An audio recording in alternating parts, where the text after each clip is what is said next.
Thank you very much. Please, thank you very much. Before we begin, I want to provide a brief report on the unprecedented success our country has been witnessing in recent weeks. Since even before the election, we've been making extraordinary progress.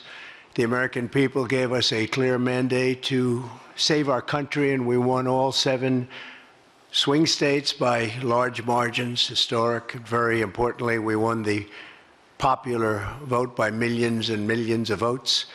Also, all 50 states, as you know, shifted toward the Republican Party, and that's never happened before. All 50, every single one of them. In our first week in office, we set records, taking over 350 executive actions. That's not been done before. And it has reportedly been the single most effective opening week of any presidency in history. And we want to keep it that way. We want to keep it going.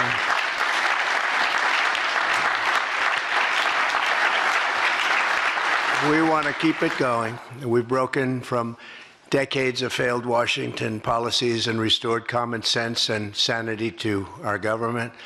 We've unleashed American energy, and we've already achieved record low illegal immigration. As you see, there's nobody trying to get in. And that's what we've been waiting for a long time, and gotten woke ideologies out of our government and out of our military. The water has now begun flowing in California as we continue to increase the flow in coming days. Nobody's seen anything like that. And I've also taken strong action to regain control of the Washington bureaucracy. Just for clarification purposes, because it was incorrectly reported yesterday, we have informed the federal workforce, which they've looked to do for many years, that if they're working for the federal government, they must show up to the office on time and on schedule. We don't want them.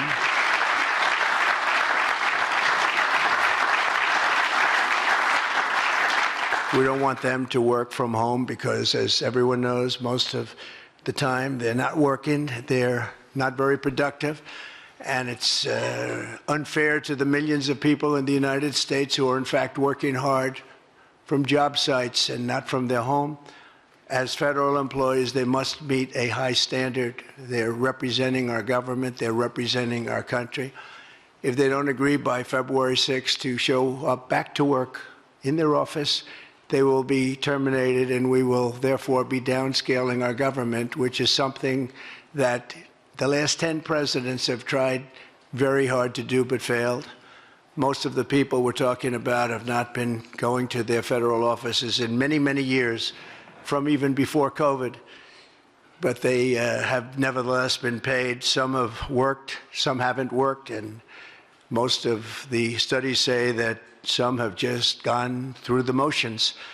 We may ask these people to prove that they didn't have another job during their so-called employment with the United States of America, because if they did, that would be unlawful. As you understand, a lot of people are getting paychecks, but they're actually working other jobs, so they'll have to prove that to us that they weren't. In any event, we're requiring them to show up to work or be terminated. We think a very substantial number of people will not show up to work, and therefore our government will get smaller and more efficient, and that's what we've been looking to do for many, many decades, frankly.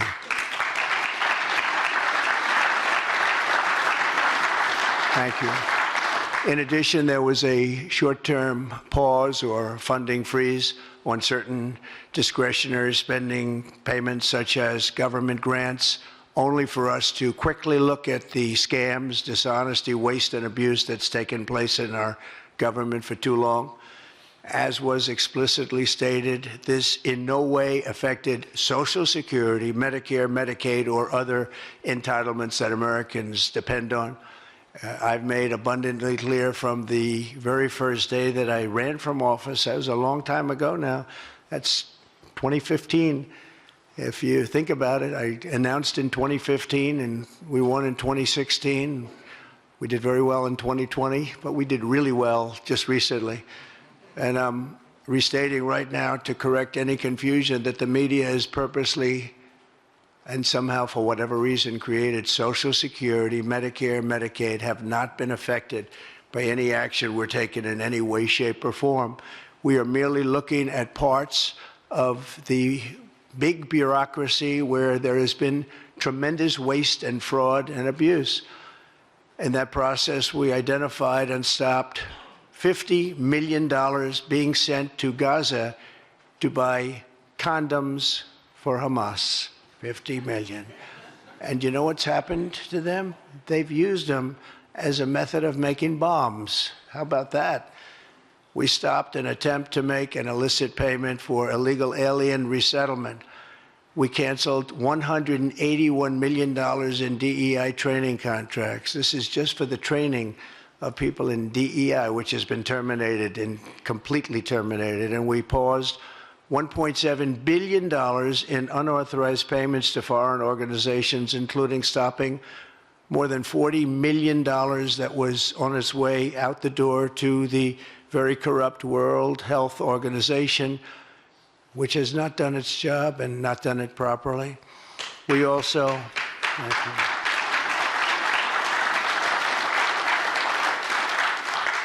blocked $45 million for diversity scholarships in Burma. 45, that's a lot of money for diversity scholarships in Burma. You can imagine where that money went. These were the types of payments, and many others. I could stand here all day and tell you things that we found, and we have to find them quickly because we want the money to flow to proper places. But these were the payments and types of payments affected by the temporary freeze, and the American people strongly support these efforts. I talked about it during the campaign, and they voted for us in record numbers. Every single day, we're now putting America first and fighting to get the most out of every single tax dollar for our great citizens. We've gathered this afternoon to take another historic action. However, in a few moments, the Laken Riley Act will become the very first bill that I proudly sign into law as the 47th President of the United States.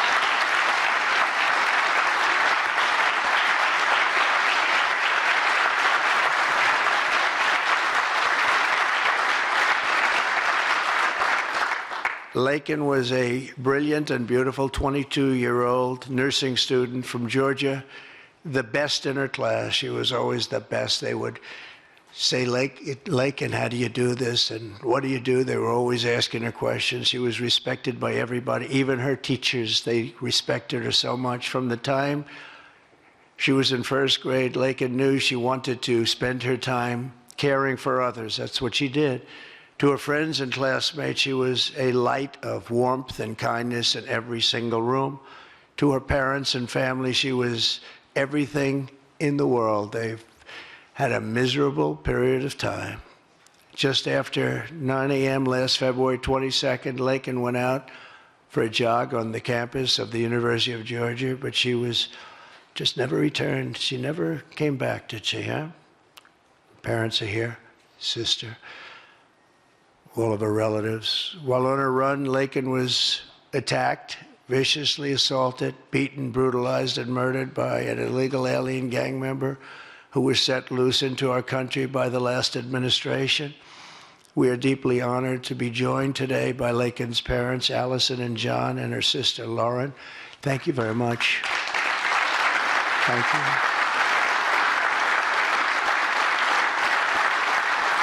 So sad. We were together right after that happened, and it's a tremendous tribute to your daughter, what's taking place today. That's all I can say, but it's so sad we have to be doing it at all. Thank you very much for being here. To Laken's family, we will keep Laken's memory alive in our hearts forever, everyone's hearts. With today's action, her name will also live forever in the laws of our country, and this is a very important law. This is something that has brought Democrats and Republicans together. That's not easy to do. Laken did it. Laken did it. America will never, ever forget Laken Hope Riley. The vicious criminal who murdered Precious Laken was an illegal alien member of the barbaric Venezuelan prison gang known as Tren de Aragua. He trespassed across our southern border in 2022 and was apprehended by Border Patrol, but under the cruel policies of the last administration, instead of being deported, as he should have been, he was released into the United States, as were millions of other people, many of them very dangerous people. And you see what we're doing. We're getting them the hell out of here.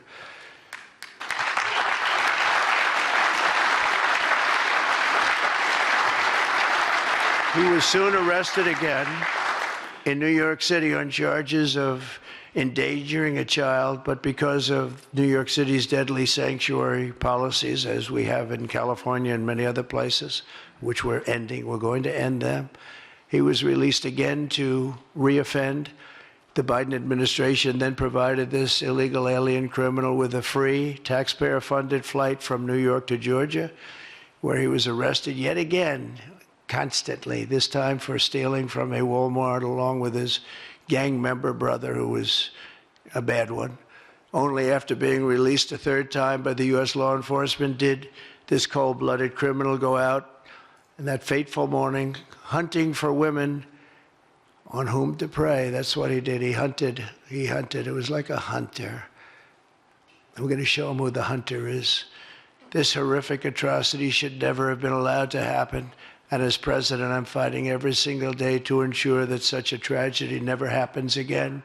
We don't want this to happen.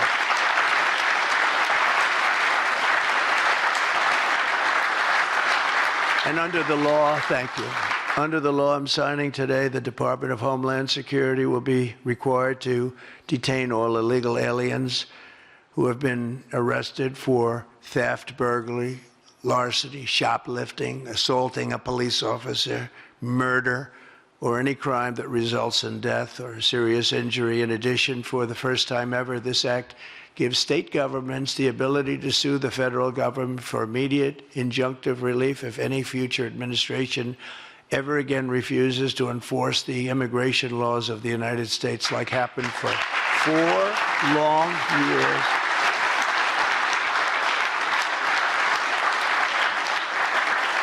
And that was happening for 4 long years, frightful years. Amazing. You'd say, how can people do this? How can they allow this to happen? How can they allow criminals to pour into our country and then try and defend it? And they're still trying to defend it, but they can't. That's why I'm here instead of somebody else, actually. It's the biggest reason. I believe it's the single biggest reason. Inflation was horrible. Many things were horrible during that administration. When you look at what took place in Afghanistan, the way they got out, not that they got out, but the way so many things were horrible. But to me, this was the worst of all. It's a landmark law that we're doing today. It's going to save countless innocent American lives.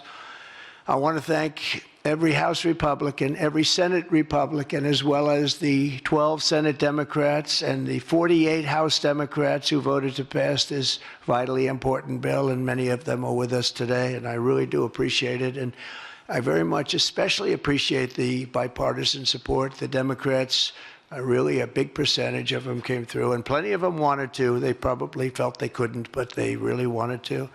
That they don't understand that would have made them a lot more popular, would have made them a lot better with their people.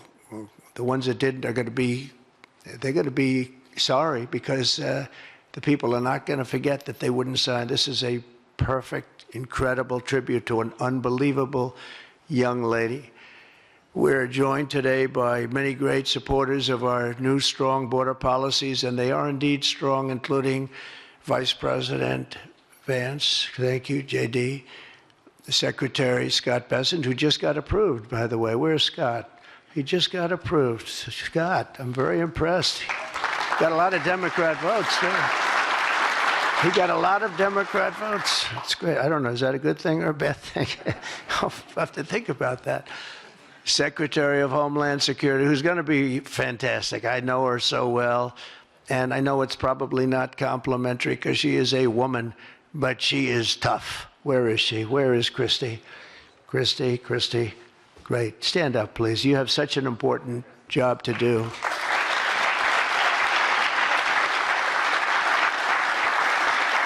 Really great. Thank you very much. And don't let that look fool you. That look is She's tough, and she cannot stand that she's having to sit here and even listen to this today. Another one who's done a job like nobody that I've seen in a long time, Tom Homan. He's my friend, but he is something special. He's something special. Great. And Tom and Christy, the numbers are unbelievable. What's happened? It's like just shut down. Nobody thought that was even possible. It's just shut down. They showed an area that a year ago had thousands and thousands of people rushing into our country. And today there was nobody there. It was like a beautiful sight. And also Senate Majority Whip John Barrasso. Great guy. Great guy. Thank you, John.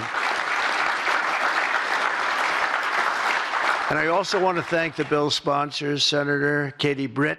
Katie, thank you, Katie. And Congressman Mike Collins. And Mike, you were fantastic from Georgia. He took this, he loves his state, and he took this very personally. So it's, thank you very much, Mike. As well as Senate Judiciary Committee Chairman Chuck Grassley. Chuck is here someplace. Chuck, thank you very much. You look great. And House Judiciary Committee Chairman Jim Jordan, who's a special guy, special man. And House Homeland Security Committee Chairman Mark Green. Thank you very much. Thank you, Mark. And we have many other congressmen and senators, but I'm not going to introduce because this is about your daughter. This is about something that's so important, and we're going to just go along. Thank you also. We have to say Burt Jones is in the room, and Burt is your lieutenant governor, and he was on this like you wouldn't believe. Thank you very much. I see you sitting there. Thank you very much. So we have state, local officials, we have law enforcement organizations, we have everybody. Most of them are in the room or represented in the room, and they're incredible people, and I've never seen them come together like they have for this. I've done many of these, not of this kind, but different bills, different passages having to do with many different things, from homeland security to inner security to taxes to 50 different items. I've never seen such support as you have today and as your great daughter has today. So I've never seen anything like it. And we have to thank your daughter for that, because she's going to save a lot of lives. She's going to be responsible for saving a lot of lives.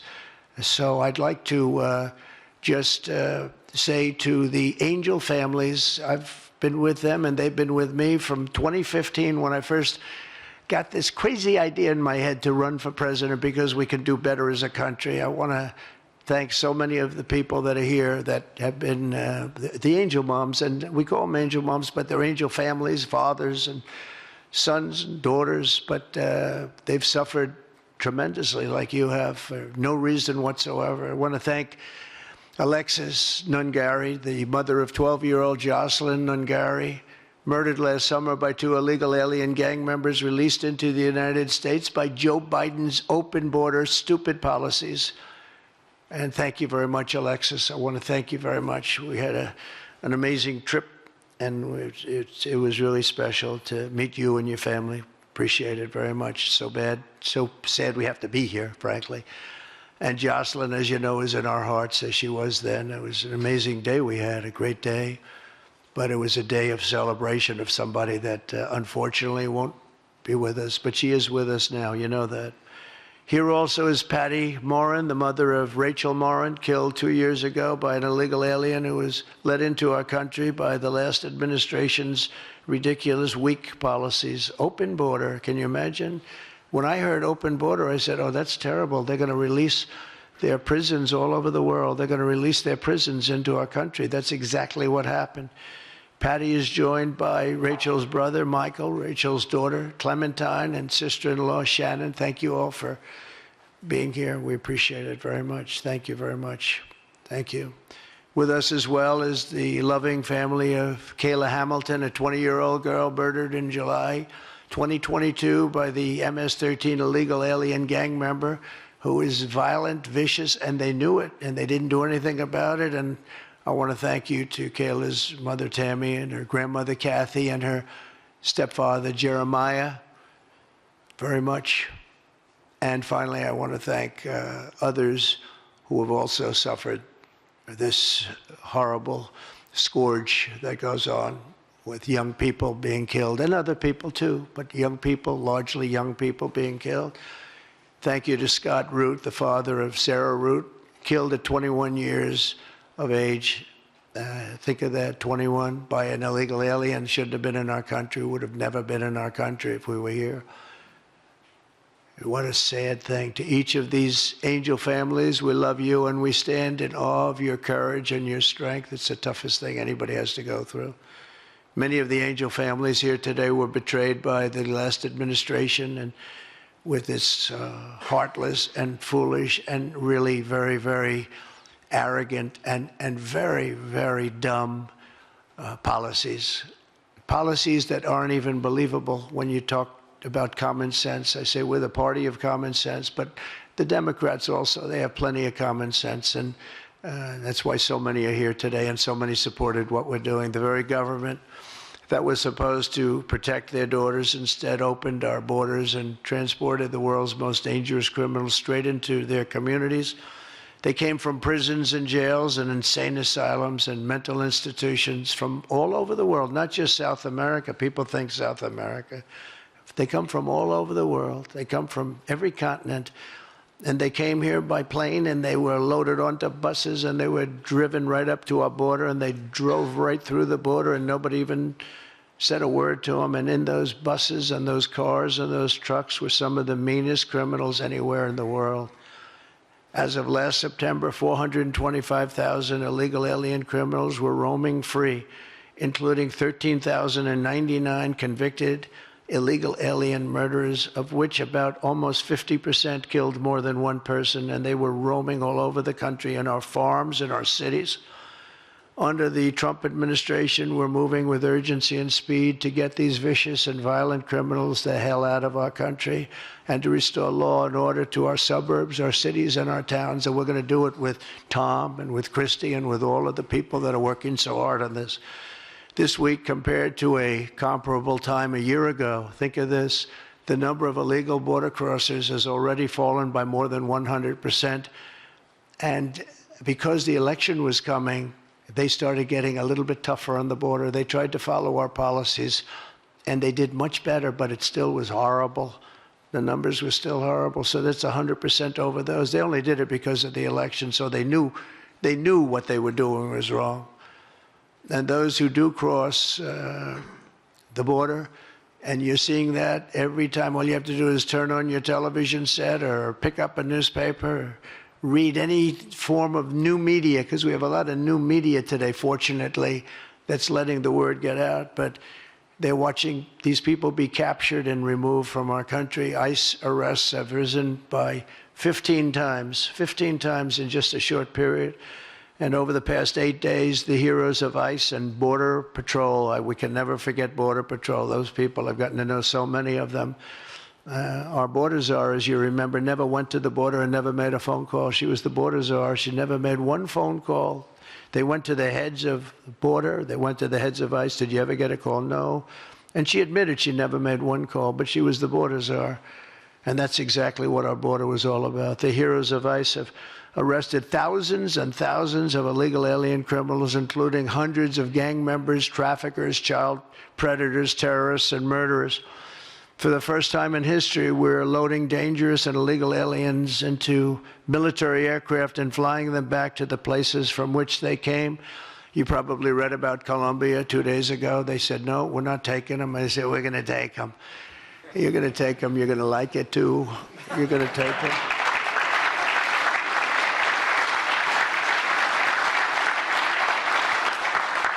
They talked about, we're not going to take people that are in shackles. I said, well, but the people that are in shackles are murderers, they're drug lords, they're rapists, they're very tough people.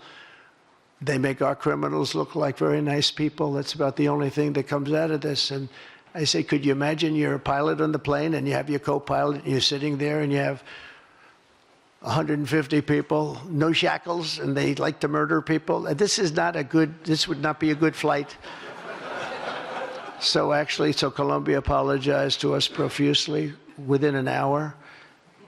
based on something I said, meaning you're going to pay tariffs like nobody's ever paid tariffs before, but they actually wanted to terminate his position.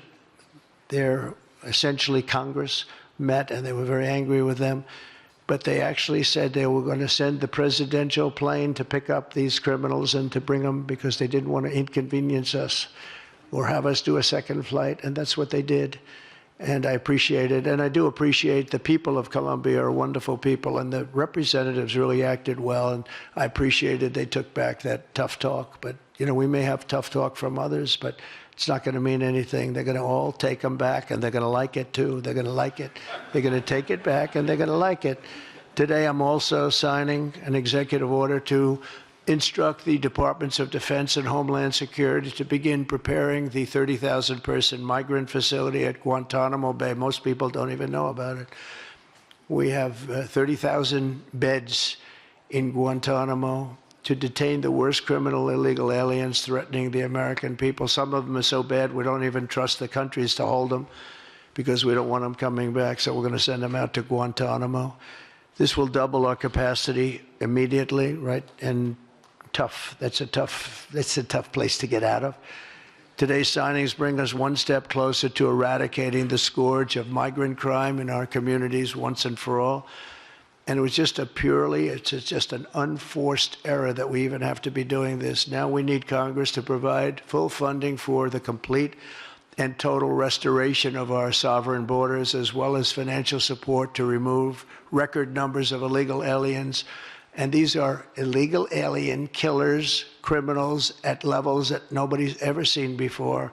And you would have known that, and you were there when I said it. I said everybody that's bad is going to be thrown. If you look at Venezuela, Venezuela's crime is down 77% because they've taken their gang members, their prisoners, their drug dealers, their drug lords. They've shipped them all into the United States. Many other countries, their crime is way down, and our crime is not doing well. But we're going to have it do really well very soon, and we're shipping all these people back where they came from.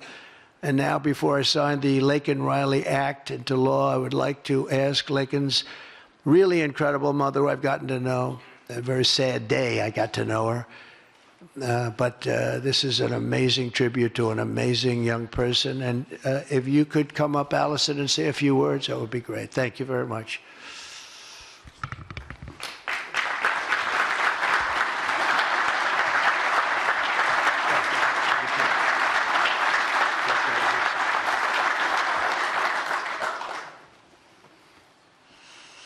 Thank you, President Trump. We would like to thank Senator Katie Britt for her diligent bipartisan work to get this bill through the Senate. We'd also like to thank Congressman Mike Collins for his unwavering passion and for leading on the Laken Riley Act from the start. Our family will forever be grateful for the prayers of the people across our nation and for helping to get this legislation into law. We also want to thank President Trump for the promises he made to us. He said he would secure our borders and that he would never forget about Laken. And he hasn't. He's a man of his word. We trust that he will fight for the American people. Most importantly, I want to thank our Lord and Savior, Jesus Christ, because without his sacrifices, Laken's story would have ended on that horrific day that she was taken from us. But because of him, we can continue living knowing that we will see Laken again. There's no amount of change that will ever bring back our precious Laken. Our hope moving forward is that her life saves lives. We're so thankful that her passion for helping others and her legacy for doing good in the name of Jesus Christ will carry on. Thank you. Thank you.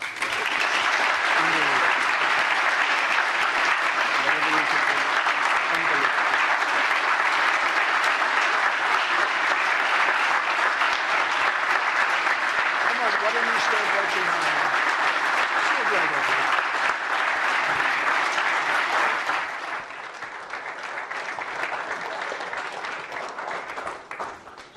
Thank you. We're going to sign this in honor of Laken Riley. come on up here, some of the people that we love that have been so instrumental. Okay?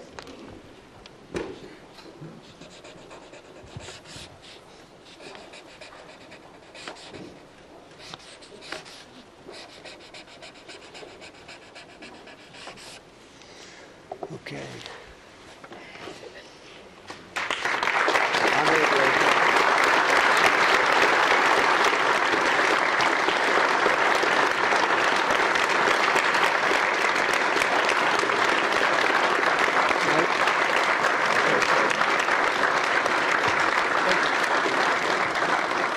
Thank you, everybody. Mr. President, government funding, can you take a quick question on government funding, the pause? I don't think this is appropriate time, really. I respect that, but I don't think it's appropriate. I can just tell you government is doing very well, and we're cutting way back, but this is not the appropriate time. Thank you.